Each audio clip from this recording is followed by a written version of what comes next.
श्री गणेशाय नमः. आज मी तुम्हाला माणसाच्या आयुष्यातील काही घटनांची माहिती देणार आहे. म्हणजे आज तुम्ही स्वतःशी ठरवू शकता की मला काही अनेक वाईट सवयी असतात, त्यापैकी एक वाईट सवय सोडायची आहे.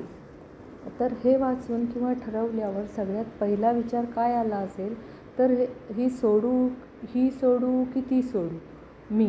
याचाच अर्थ माणूस स्वतःला कितीतरी असंख्य वाईट गोष्टींमध्ये गरज नसताना अडकवून घेत स्वतःहून जीवन कठीण करून घेतो. आपल्या प्रत्येकाला सगळ्याच वाईट गोष्टींचे ज्ञान असते, मग ते वाचण्यात तरी आले असते किंवा आईवडील, शिक्षक, शाळा यांच्याकडून किंवा सामाजिक जीवन जगत असताना समाजाकडून मिळालेले असते. आणि आजकाल व्हॉट्सअप ॲपसारख्या अनेक ॲपवरून ज्ञान पोचविणारे अनेक मेसेज मिळत असतात. आणि कुठून नाही तरी प्रत्येकाला बुद्धी असते की.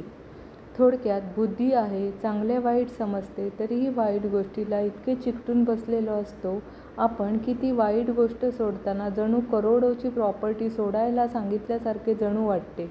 कोणत्या आहेत या छोट्या मोठ्या वाईट सवयी? या आज अशा फक्त 10 सवयी सांगू. चहा. आता बघा ना, साधे उदाहरण द्यायचे झाले तर प्रत्येक चहा पिणाऱ्याला घरातून, बाहेरून तसेच लिखाणातून चहाची वाईट सवय सोडण्यासाठी सांगितले जाते. किती जणांनी सोडला असेल हा चहा सांगा बरं? किंबहुना चहामुळे तुमचं शरीर अनेक दुखण्याचं दुकान बनतं आणि दुखणं घेऊन तुम्ही मरता हे माहीत झाल्यावर देखील असे मरण पत्करता, पण चहा काही सोडत नाही. बरे, नुसते एका चहाच्या वाईट सवयीवर आपलं जीवन नसतं. न हसणे. अनेकदा फार छोटे वाईट सवयी गरज नसताना आपण अंगाशी लावून बसलेला असतो. उदाहरण द्यायचं झालं तर आपण आयुष्यात हसणंच विसरलेले असतो.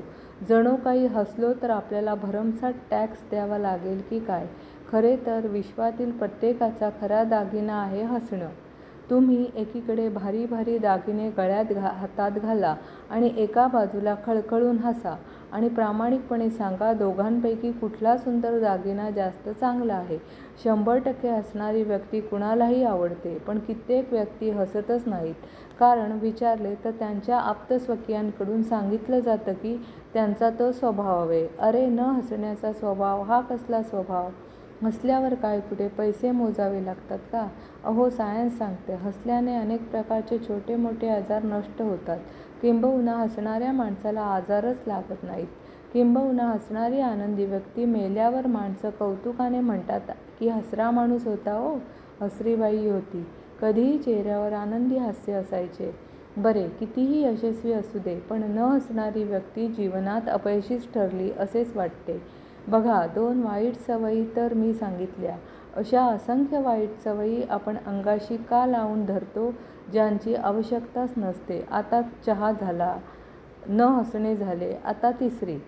उठसूट प्रत्येकाला नावे ठेवणे. हो, आपण सकाळपासून ते झोपेपर्यंत नुसता आपला विरोधक नव्हे, आपला ओळखीचा, परिचयाचा, जवळचा प्रत्येकालाच काही ना काही त्याच्यात असलेले नसलेले अवगुण चर्चेला घेऊन कोसत असतो. त्यातून आपणास काय मिळतं तर काहीही नाही.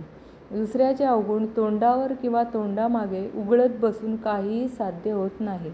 खरेच आपल्याला प्रेम असेल ना तर आपण आपुलकीने त्या अवगुणांना प्रेमाने दूर करू शकतो. पण आपल्याला दुसऱ्यांना नुसती नावे ठेवण्याची वाईट सवय लागलेली असते. बरे, प्रत्येकाला वारंवार वाईट बोलताना समोरच्याकडे एक बोट, बाकी स्वतःला दाखवणारी 4 बोटे आपल्याला दिसत देखील नाहीत. अजून एक अशी वाईट सवय जी बहुतांश लोकांमध्ये असते ती म्हणजे रात्रभर छान झोपल्यानंतर देखील चान्स मिळेल तेव्हा मिळेल तिथे लोळणे. मान्य आहे, झोप तुम्हाला आनंद देत असेल, पण अनेकदा आपण झोपत नसतो तर नुसते लोळत पडलेले असतो. अनेक जण किंवा अनेक जणी तर करायला काही नाही म्हणून झोपायचे कारण सांगतात. आता मला सांगा, करायचे म्हटले तरी काय चांगल्या गोष्टी करण्यासारखे आहेत? बरे, झोपेचे तास वाढल्याने जीवनाचे तास आपण कमी करत असतो हेही लक्षात नाही. चहा झाला, न हसणे झाले, उठसूट प्रत्येकाला नावे ठेवणे झाले, विनाकारण गरजेपेक्षा अधिक वेळ झोपण्यात घालवणे.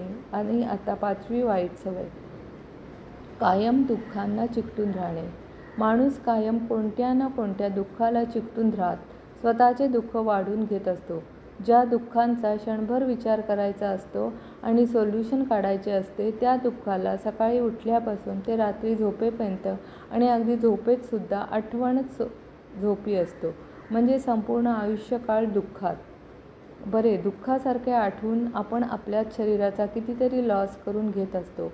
चहा झाला, न हसणे झाले, उठसूट प्रत्येकाला नावे ठेवणे झाले, विनाकारण गरजेपेक्षा अधिक वेळ झोपण्यात घालवणे झाले, कायम दुःखांना चिकटून राहणे झाले आणि आता 6वी वाईट सवय, कोणते ना कोणते व्यसन असणे. माणूस सिगारेट, दारू, गुटखा, बिडी, तंबाखू, मिसरीपैकी कोणत्या ना कोणत्या वाईट गोष्टीची नशा करतो आणि त्यामध्ये बुडून जातो. स्वतःची प्रकृती, पद, प्रतिष्ठा, प्राण, पैसा, इज्जत चालली जाते, तरी या घाणेरड्या नशा काही सुटत नाहीत. या नशेची सवय असल्यामुळे तुम्ही चांगले आहात असे कोणीही म्हणत नाही. सिगारेट पिणाऱ्या माणसाचा अतिशय घाणेरडा वास येतो. गुटखा खाणाऱ्या माणसाजवळ बसावेसे वाटत नाही. दारुड्या माणसाला जग नावे ठेवते. तंबाखू व मिसरीमुळे पोटात गोळा तयार होतो, तरीही ते सुटत नाही आणि असे म्हणून आपण सोडायला तयार नाही. बरे, वरीलपैकी प्रत्येक नशेमुळे आपण हृदयविकार, मेंदूविकार, किडनी विकार, लिव्हर विकार, आतड्यांचे विकार अशा मोठमोठ्या आजारांसोबत अनैसर्गिक मृत्यूला आमंत्रण देत असतो. सगळे माहीत असताना देखील सोडायचे मात्र नाही. चहा झाला, न हसणे झाले, उठसूट प्रत्येकाला नावे ठेवणे झाले, विनाकारण गरजेपेक्षा अधिक वेळ झोपण्यात घालवणे झाले, कायम दुःखांना चिकटून राहणे झाले, कोणते ना कोणते व्यसन असणे. आता 7वी सांगायची झाली सवय तर लपवाछपवी. आपण आपल्या जीवनातील सगळ्यात महत्त्वाच्या व्यक्तीपासून अनेक गोष्टी लपवून ठेवतो. खरं तर स्वच्छ आणि सुंदर नात्याचं कुठलंच द्योतक असेल तर ते म्हणजे पवित्र नात्यात लपवाछपवी नसावी आणि ते फार काही कठीण पण नाही. बरं, अशा लपवाछपवीमुळे मनात संशय निर्माण होऊन चांगली नाती उद्ध्वस्त होण्याची शक्यता असते.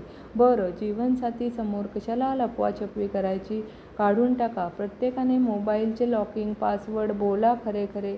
अरे, कुणा एकाशी तरी खरे राहा, खरे बोला, खरे वागा ना. आणि पहा, एवढ्या एका कृतीमुळे आपल्या माणसाच्या चेहऱ्यावरचा आनंद आणि दोघांचे आयुष्य किती सुंदर असेल. चहा झाला, न हसणे झाले, उठसूट प्रत्येकाला नावे ठेवणे झाले, विनाकारण गरजेपेक्षा अधिक वेळ झोपण्यात घालवणे झाले, कायम दुःखांना चिकटून राहणे झाले, वाईट सवय, कोणते ना कोणते व्यसन असणे झाले, लपवाछपवी. आता 8, 9 आणि 10 3 वाईट सवयी सलग सांगायच्या झाल्या तर सतत विनाकारण वाईट सांगत राहणे, सतत विनाकारण वाईट ऐकत राहणे, सतत विनाकारण वाईट बोलत राहणे. आपण दिवसभरात कित्येक वेळा काही काम नाही म्हणून कोणाबद्दल तरी वाईट बोलत असतो, कुणाकडून कुणाबद्दल वाईट ऐकत असतो आणि दिवसभरात कुणाबद्दलचे कोणाजवळ तरी जाऊन वाईट सांगत असतो. बरे, एकदा स्वतःला विचारून पहा, हे केल्याने काय आनंद मिळतो आणि कोणते सत्कार्य आपण करतो? तर कोणाचेच नाही. तरीही बिनपगारी हे काम आपण समाजात व स्वतः विष पेरत असतो. आजपासून सुरुवात या 3 गोष्टीपासून करा. विनाकारण कुणाबद्दलच वाईट बोलणार नाही, विनाकारण कुणाबद्दल कुणाकडून वाईट ऐकणार नाही आणि विनाकारण कुणाचे काही वाईट समजलेले कुणालाच जाऊन सांगणार नाही. यातील विनाकारण शब्द महत्त्वाचा आहे. खरोखर कारण असेल, गरज असेल, मार्ग दाखवायचा असेल तर त्यासाठी समोरच्याला हुशार जरूर करा, पण वाईट बोलण्याची, ऐकण्याची, सांगण्याची एखाद्या नशेप्रमाणे सवय करून घेऊ नका. नक्की आज या 10 वाईट सवयी आपण हळूहळू तर नव्हे तर पटकन बाजूला सारूया. पाहूया जीवन जगणे किती सुंदर, सहज आणि सोपे होईल ते. जय हिंद, जय महाराष्ट्र, जय भारत, वंदे मातरम. शुभम भवतु.